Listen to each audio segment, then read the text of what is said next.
네, 한동안 공연 취소 또 연기 소식을 전해드리다가 요즘은 다시 슬슬 움직임을 시작한 문화예술계 소식들을 전해드리고 있습니다. 하지만 그 여파는 좀 오래 갈 것 같은데요. 강유정 평론가와 오늘 이 부분 짚어보도록 하겠습니다.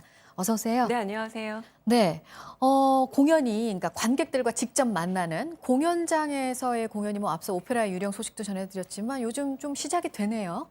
아무래도 조금은 또 확산세가 주춤한다. 그리고 한편으로 공연이라는 거는 현장 무대이기 때문에 뭐 무기한 연기한다면 결국은 사라지는 수밖에 없습니다. 그래서 조금씩 좀 재개를 서두르고 있는데요. 여러 가지 방안들은 마련돼 있습니다. 가령 네. 오페라 유령 같은 경우는 23일부터 드라큘라 21일부터 재개를 했는데 뭐 공연장을 반만 채운다라던가 그러니까 방역 조건이 붙는 거죠. 맞습니다. 방역 조건이 붙기도 해서 좀 엄격한 조건 안에서 시작을 하고 있고요. 게다가 이제 오페라 유령 같은 경우는 배우 중에 2명이 또 좀 감염이 됐었던 상태였기 때문에 더 조심스럽게 시작하고 있는 상황이고 뭐 출연은 당분간은 하지 않는다 그러죠? 맞습니다. 네. 그래서 이제 아마 이렇게 조금씩 업계 상황들을 보면서 확산세가 지속되지 않으면 아마 이렇게 공연 예술 위주로 좀 조금씩 시작이 될 것 같은데 네. 왜냐하면 5월이 가족의 달이기도 하지만 사실 공연 예술에 있어서는 가장 중요한 달이기도 해서 더 이상 좀 늦출 수 없다라는 업계 분위기가 좀 합의가 되었다고 할 수 있겠습니다. 네.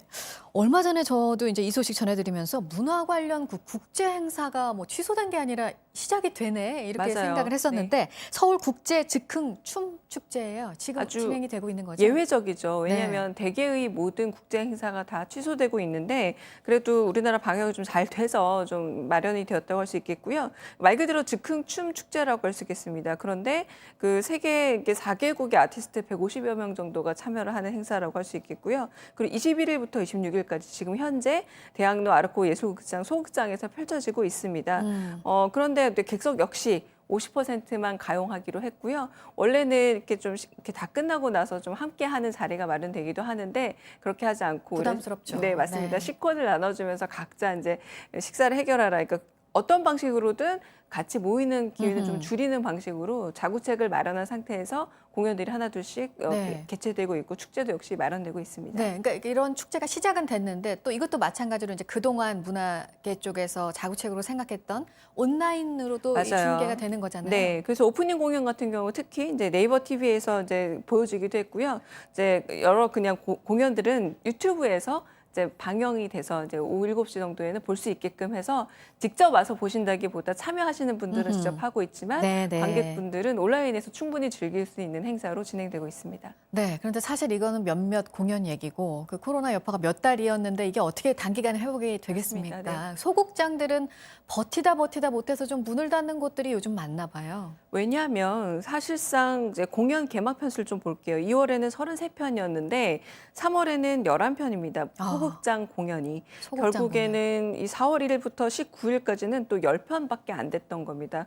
이 와중에 제작사와 그리고 한편으로는 이제 그 민간 극단에도 폐관이 영향을 미칠 수밖에 없는데 왜냐하면 소극장은 어떤 작은 공연료로 연극 혹은 공연을 열 수 있는 공간이다 보니 네. 이곳이 없어지게 되면 작은 규모로 열 수 있는 제작 그런 어떤 극단들 역시 공연할 장소가 없어지는데 네. 중요한 건 이미 좀 많은 업계들이 좀 타격을 입어서 소극장의 문을 닫았기 때문에 네. 앞으로의 영향이 당연히 좀 예상될 수밖에 없는 상황이다라고 말할 수밖에 없고요. 그러니까 소극장들의 문을 닫으면 그 여파로 또 영향들이 또 제작비 이어지는 부담이 거군요. 올라가게 됩니다. 왜냐하면 네. 어차피 큰 극장은 좀 운영이 될 수 있지만 작은 극단 같은 경우는 큰 극단에 올리기에는 제작비 부담이 너무 크기 때문에 결국은 말 그대로 공중에 그냥 공연이 붕 떠버린 상황이 좀 마련돼서 한국연극협회라던가 여러 협회에서도 연극계 피해 규모가 좀 18억 원 정도로 추정이 되고 있어요. 그렇게 큰 규모 아니다라고 생각할 수도 있지만 이 소규모 어떤 제작 집단 그리고 한편으로 극단에는 굉장히 큰 규모의 손해라고 할 수 있고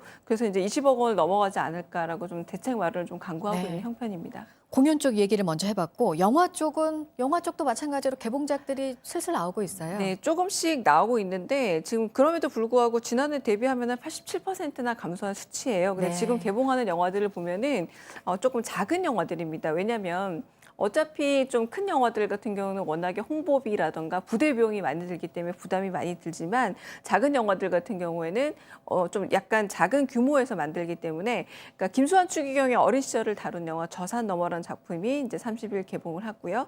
그리고 시사회나 이런 간담회도 사실 굉장히 소규모로 치러지고 있습니다. 웬만하면 이제 주요한 인사들만 부르고 아니면 스크리너를 이제 배포한다던가 이런 방식을 취하고 있고요. 네. 그리고 3대 여중 축구부와 그리고 고 김수철 감독 이야기를 담은 슈팅걸스 역시 이제 시사회를 마쳤고 이제 곧 개봉을 하게 될 거로 여겨집니다. 그러니까 네. 언론 시사회도 마스크 분명히 해야 되고요. 근데 문제적인 건 결백이라든가 침입자 같은 작품들 이미 시사를 했지만 혹은 시사를 못하고 홍보 단계에서 멈췄던 작품들 큰 작품들은 좀 계류 중이어서 이 작품들이 실상 개봉을 해야 한국 영화계가 돌아간다라는 체감 어허. 효과가 나오지 않을까 싶습니다. 네. 요즘에 근데 극장에서 좀 인기 많은 이벤트가 있잖아요. 통째로 그 극장 빌려주는 거. 맞습니다. 평소에는 좀 비용이 부담이 너무 됐었는데 사실은 이번에 많이 네. 줄었죠? 굉장히 비싸기 때문에 한 번쯤 해봤으면 좋겠다라고 생각했지만 아마 쉽게 엄두를 못 냈던 행사일 텐데 그냥 1인당 영화 비용 정도면 되는 겁니다. 뭐냐면 2인에 3만 원 정도로 대관이 가능한데요. 이게 1인부터 10인까지 그러니까 가족 규모로도 혹은 소규모로도 영화를 볼 수 있어서 이거는 영화관에서 이제 이벤트처럼 했는데 이미 거의 마감이 됐다라고 네. 하고요. 그리고 언택트 여기서 있고 극장에서도 언택트 어떻게 하느냐 뭐 이를테면 먹거리라도 이런 것들 모두 티켓 발권부터 영화 보고 나오기까지 모두 다 접촉을 최대한 줄여주겠다라고 영화관 나름의 자구책을 그렇습니다. 마련한 행사들을 마련하고 있습니다. 네. 그리고 이 영화계에는 정부가 이제 170억 원 규모의 대책을 추가로 또 맞아요. 내놨어요. 근데 좀 여기에도 비판이 있는 게, 그러니까 독립 영화들은 생각하지 않는다 이런 비판이 나오나 보죠? 독립 영화에 대한 그게 볼멘 소리의 첫 번째 뭐냐면 지금 재개봉 영화가 너무 많다라는 겁니다. 그러니까 영화관이 지금 새로운 영화들 제가 아까 말씀드린 큰 영화들을 개봉하지 않으면 그 공간을 그럼에도 불구하고 우린 마음을 먹고 하겠다라는 작은 영화들을 좀 줘야 되는데 흥행 수익이 인정되었던 입증되었던 재개봉 영화들을 채우고 있으니까 독립 영화들은 이 와중에 또 설 자리를 잃는다라고 볼멘 소리를 하고 있기도 하고요. 그래서 그런 부분에서 코로나19 사태로 인한 또 수입들이 전무한 상태에 이렇게 개봉까지 막혔다는 것에 대해서 좀 그런 부분에 어떤 비판적 목소리를 내고 있는 형편입니다. 알겠습니다. 여기까지 듣도록 하겠습니다. 강유정 평론가였습니다. 잘 들었습니다. 감사합니다.